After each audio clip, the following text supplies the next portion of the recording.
Today we have a very exciting guitar. Cooper, what are you holding? I got the Epiphone Frontier.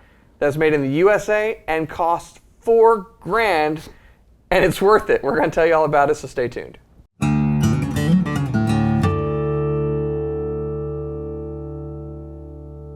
Hey, you're watching Alamo Music TV. My name is Chris McKee. And I'm Cooper Greenberg. We're here with Alamo Music Center in San Antonio, Texas. You can find us online at alamomusic.com. If you're new to the channel, make sure to subscribe, turn on notifications, and like our videos. If you'd like to support the channel, visit our spring store link below for your custom t-shirt like the one I'm wearing. We don't have the one you're wearing on the store.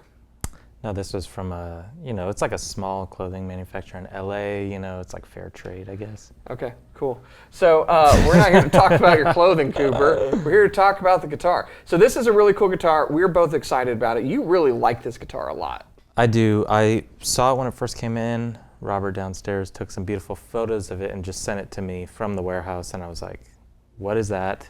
Yeah. It did not have the headstock in it, and I wasn't at the time familiar with the history of the Frontier. Thought it was a kicked up hummingbird of some sorts, like a desert bird or whatever. Yeah, but no, I like that desert bird. It looks beautiful, but then obviously playing it opened my mind to a whole world of possibilities when it comes to American-made Epiphones. So are you now familiar with the history of the Frontier? Yeah, a little bit. FT-110? So from what I know is this was in production, I think late 50s to early 70s, right? Mm-hmm. And then it disappeared. And that's pretty much all I know, is just that it was a somewhat popular model, and then popularity went down and it stopped being created. But I don't know that popularity went down. I mean, let's address the elephant in the room. It's an Epiphone that costs $4,000, $39.99 to be exact. Price is subject to fluctuation. Check our website for the latest pricing information. It's alamomusic.com. So yeah, it's an Epiphone. It's expensive. It's made in the USA. It comes with this beautiful case, and it's made in Bozeman, Montana, in the Gibson acoustic guitar factory. And that's why it costs what it costs. So it's basically, some people say, well, it's a high-end Gibson, but it's not, because it's an Epiphone design. So if you go back far in the past, Epiphone was a company in and of itself. And they were actually kind of a higher-end company than Gibson. They were the competitor that made the more premium stuff. Built in New York back in the day. And if I recall correctly, the name Epiphone comes from the name of the founder. I think they were from Turkish descent. It was kind of like the classic American immigrant story that came in and started a factory and then had their business bought out by them. It really is the American story. But no, I think they sold for retirement. I don't remember all the details, but they made really beautiful flat top acoustic guitars, arch top guitars, electric guitars and things. And some of those classic designs are Epiphone designs, like the Casino and stuff. The Sheraton's one of my favorites. Sheraton. Ever. Yeah, such a cool guitar. We were remarking about this earlier, but this is not, it's kind of like a dove in the fact that this is a spruce top maple dreadnought guitar, but that's not the shape of a dove. Yeah, it's different for sure when you just look at the profile straight on. I didn't really notice it until Chris pointed it out, but then you can't unsee it once you kind of realize it. It's a little chunkier, a little boxier. It's tough because it gives me that vibe still, the ornate pickguard and everything. It makes me wonder why they didn't call it the Gibson inspired by Epiphone a little bit, Because there's Epiphone inspired by Gibson. I love it. Because, that would be weird. Yeah.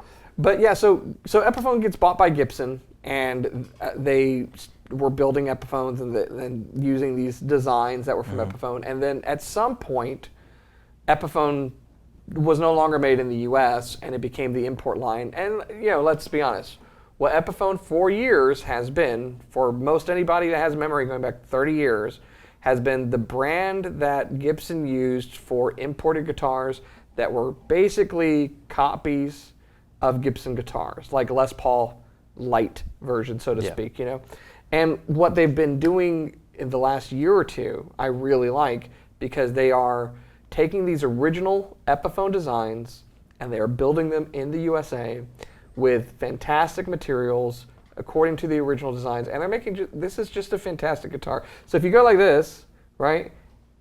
Yeah. And you don't care about the name, anybody would love to buy this guitar. And if you go like that, fewer people will, because it says Epiphone.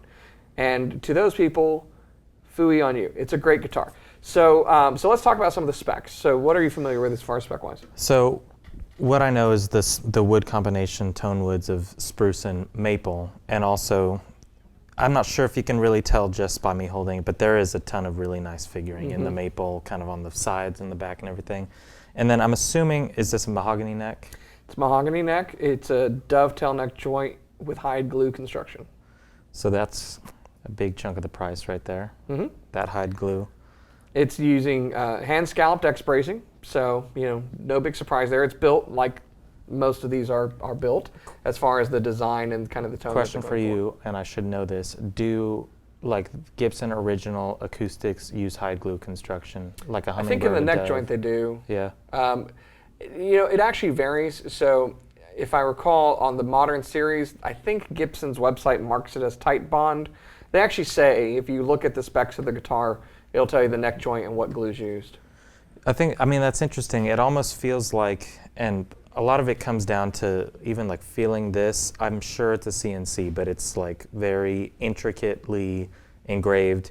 The hide glue, it almost feels like it's kind of even a step above, closer to like custom shop kind of feel in the construction. The sound's really good. But yeah, what else in terms of specs that we got here? Well, it's a long scale, 25.5 inches. It's not quite a 1 3/4, it's like 1.73 inch nut width.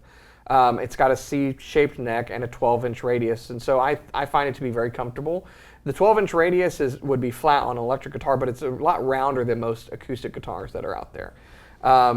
Gold Goto Kluson style tuners. That's cool. I love Goto tuners, so I think that's awesome.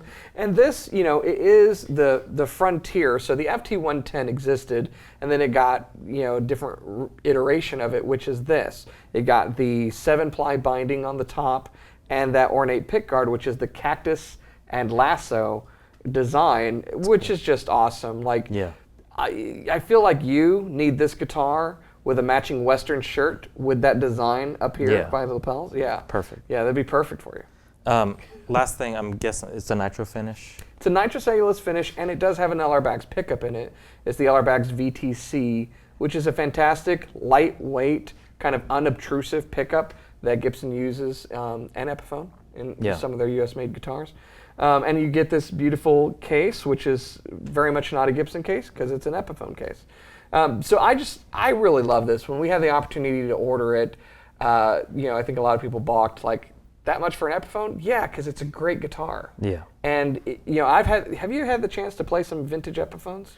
I have not, unfortunately. I mean, I see them on Reverb, and I know they have a really good reputation. I have not been able to play. We've had some cool stuff. I remember we had like a Zephyr, I think it was, and one called the Empire, I believe. Again, these are all built in New York back in the day, and they were from the 40s, and they were just fantastic guitars, really well made.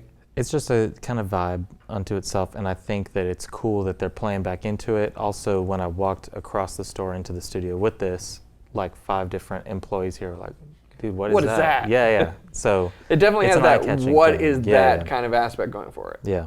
So cool. Well, we're going to put it through its paces. I think we were both really pleased with the tone, and it's got some cool songs in it, so take a listen.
So there you have it, the wonderful tones of the Epiphone FT-110 Frontier. Now this is available in natural, but frankly I think it looks best in the sunburst finish because it's also a very lovely kind of subtle edge burst that goes with the aesthetics, I think, really, really well. So that's my opinion, and it's the correct one.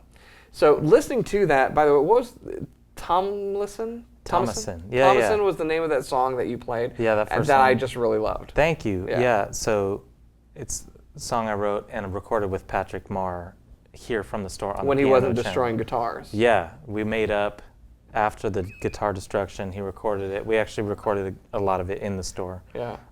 Yeah, I think that's the kind of thing that I feel this guitar works with best, just like big dig-in chords, really nice. And then there's like kind of a delicate side. I mean, the maple really helps I think make everything such a balanced tone. The strumming sound, kind of the cowboy chords certainly work on this. What you were playing was great. I was playing stuff that I've not played because it's in the guitar, so to speak. But yeah, I just love the tone of this. And it's different than a Dove. You know, we talked about it's the same tone woods, but it sounds different than a Dove. Yeah. And I really, really like the tone. There's a lo-fi vintage but still articulate sound that it has. The block inlays on there. Slotted rectangle. Slotted rectangle? Mother of pearl, yeah. We were calling it razor blade inlays. It does kind of look like that. Kind of fits with the vibe. You know, slotted rectangle or razor blade, whatever you want to call it, whichever one's right and in the specs on the website. It kind of gives this real cowboy aesthetic a little bit, you know. I like it. It's a fantastic guitar. I think it's kind of, in some ways, counterculture to what a lot of the guitars today are. Yeah. And I really like it. And you really like it. I do. So hopefully you really like it. If you'd like more information about the guitar, where can they go? alamomusic.com. You can filter by whatever specs you're looking for on a guitar, but if you're looking for this, you can just look at acoustics. You can go to the Epiphone page, you know, big old dreadnoughts. You can type that in, big old dreadnought.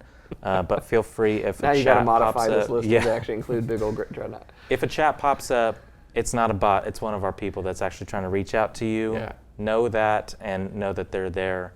If you have any questions, you can close out. They're not going to be offended. But they would love to talk about this guitar. And I love the photos. Like, this guitar is so beautiful that the photos are, I'm like, you know what? That's like good wallpaper for the phone. Yeah. It's like, it's a really, just a beautiful guitar. So, yeah, definitely if you have any questions about this or you're interested in this or other Gibsons or other guitars in general, hit us up online and we'll help you kind of sort through it all and find the right thing for you. And if you want to buy this and are looking for the matching cowboy shirt, maybe we'll, you know, see what we can do. You're going to want something that's going to be fair trade. You're going to look for kind of like, you know, hand-dyed garments, that kind of thing. You know? I bet we could contact Gregory Koch and find out where he gets his clothing, and we'll find something that goes with this guitar. Yeah, I think that'll work. If you're new to the channel, make sure you subscribe, turn on notifications, and like our videos. If you'd like to have more fun with us over on Patreon, there is a link in the description to tell you all about how to become an Alamo Music Insider. And definitely remember, at the end of the day, the very best guitar in the world is a vintage Epiphone with a cactus and lasso pick guard that is just the bee's knees. Yep. So pretty cool. Keep playing guitar, keep coming back for more. We'll see you next time.